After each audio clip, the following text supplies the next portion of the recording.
आखिरकार रूस से ईरान जिस चीज की उम्मीद कर रहा था वो काम रूस ने ईरान के लिए कर दिया है। एक तरफ यमन के हुती अपना बड़ा प्लान बना रहे हैं कि वो रेड सी से किस तरह से इसराइल को घेरेंगे, तो दूसरी तरफ लेबनान के हिजबुल्लाह ने भी अपनी तैयारियां शुरू कर दी है।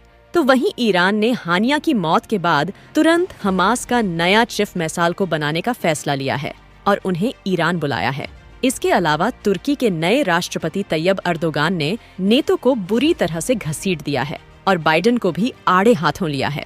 जैसा कि हमने बताया कि रूस ने ईरान के लिए वो काम कर दिया है जिससे ईरान की सबसे बड़ी ताकत और ज्यादा बढ़ चुकी है और रूस की इस मदद से न सिर्फ इसराइल घबराया हुआ है बल्कि अमेरिका भी टेंशन में आ चुका है। दरअसल रूस ने अपना एक बड़ा कार्गो प्लेन ईरान की राजधानी तेहरान में भेज दिया था। जेलिक्स एयरलाइंस जो रूस की एक कार्गो एयरलाइन है और रूस इस एयरलाइन के जहाज खास तौर पर हथियार भेजने के लिए ही इस्तेमाल करता है। उसका एक बड़ा जहाज सीधा ईरान की राजधानी तेहरान में लैंड हुआ है। इस जहाज में हथियार से लेकर गोला बारूद और दूसरे वेपन हो सकते हैं। रूस लगातार ईरान और इजराइल की जंग पर नजर बनाए हुए हैं और जरूरत पड़ने पर वो ऐसे और भी जहाज शायद रूस से ईरान को भेज सकता है। वैसे ईरान के पास हथियारों की कोई कमी नहीं है, ऐसा खुद ईरान के सुप्रीम लीडर अयातुल्लाह खुमैनी ने कहा है। तो फिर जो रूस ने जेलिक्स एयरलाइन का जहाज तेहरान में लैंड करवाया है उसमें खास हथियार हो सकते हैं जिसका इस्तेमाल ईरान इजराइल पर हमला करने के लिए कर सकता है। पश्चिमी मीडिया के मुताबिक ईरान इजराइल पर 12 या फिर 13 तारीख के आसपास बड़ा हमला करने वाला है क्योंकि इजराइल ने उस दिन को बहुत गम भरा दिन मनाता है और ईरान उसी दिन या उसके आसपास इसराइल पर हमला कर सकता है। ईरान के सुप्रीम लीडर खुमैनी ने हानिया की मौत के बाद हमास के नए चीफ की तैयारी के लिए मैसान को ईरान में बुलाया है, जिसका साफ मतलब है अब ईरान बिल्कुल भी वक्त बर्बाद नहीं करना चाहता और वो हर तरफ से अपने प्रॉक्सी ग्रुप को ये मैसेज भेज रहा है कि इसराइल पर बड़ा एक्शन किस तरह से लेना है।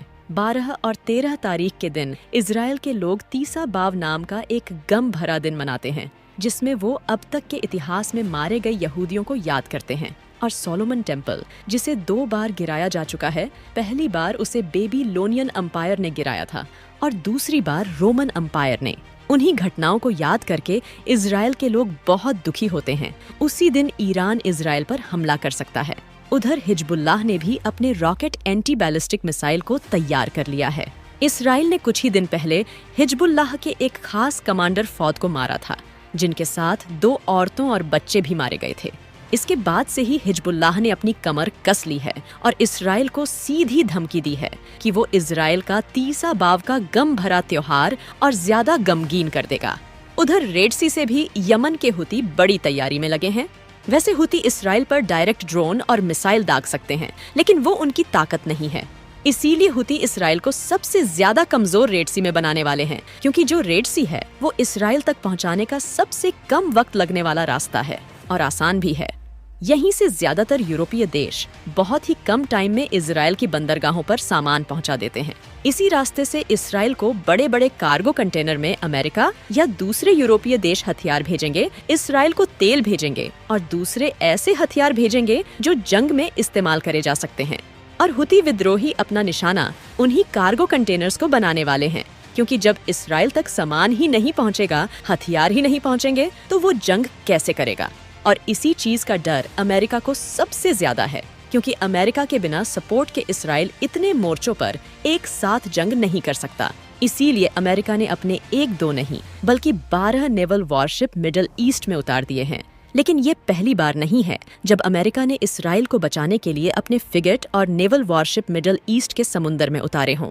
पिछले 7-8 महीनों में अमेरिका और दूसरे यूरोपीय देशों ने हुतियों को रोकने की बहुत कोशिश करी है लेकिन वो नाकाम रहे और इस बार तो हुतियों को ईरान और ज्यादा खतरनाक एंटी शिप बैलिस्टिक मिसाइल दे सकता है जो लॉन्ग रेंज तक वॉर करती हैं, जिससे रेड सी में हुतियों से जीत पाना काफी मुश्किल है क्योंकि वो समुंदर के ऊपर तो ऊपर गहरे समुंदर के अंदर जाकर भी दुश्मन के जहाजों को अपना निशाना बना सकते हैं और ऐसा उन्होंने कई बार करा भी है।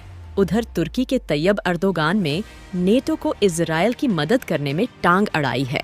दरअसल नेटो अलायंस के ज्यादातर यूरोपीय देश इजराइल को तेल, खाना पानी, गैस और दूसरे जरूरी सामान देकर मदद करना चाहते हैं।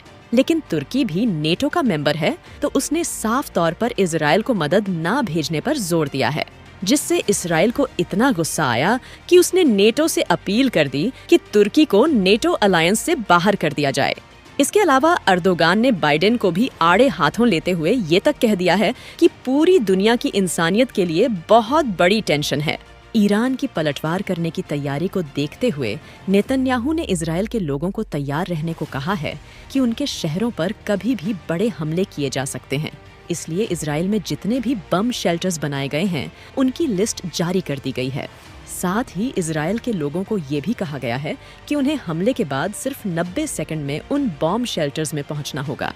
इसके अलावा जिन लोगों ने हमले के वक्त अपने बेसमेंट में छुपने के लिए शेल्टर बनाए हुए हैं, उन्हें वो साफ कर लें और उन शेल्टर्स में खाना पानी और दूसरी जरूरी चीजों को ले जाकर रख लें, ताकि वो हमले के वक्त अपनी जान बचा सके। अगर ईरान इतने बड़े हमले की प्लानिंग इसराइल पर करने जा रहा है, तो ये बात साफ है कि सिर्फ 90 सेकंड में कैसे हजारों लोग उन शेल्टर में पहुंच पाएंगे। अगर इसराइल के आम नागरिक शेल्टर्स में महफूज भी हो गए, तो उनके वीआईपी लोग, उनकी सेना फिर कैसे बचेगी?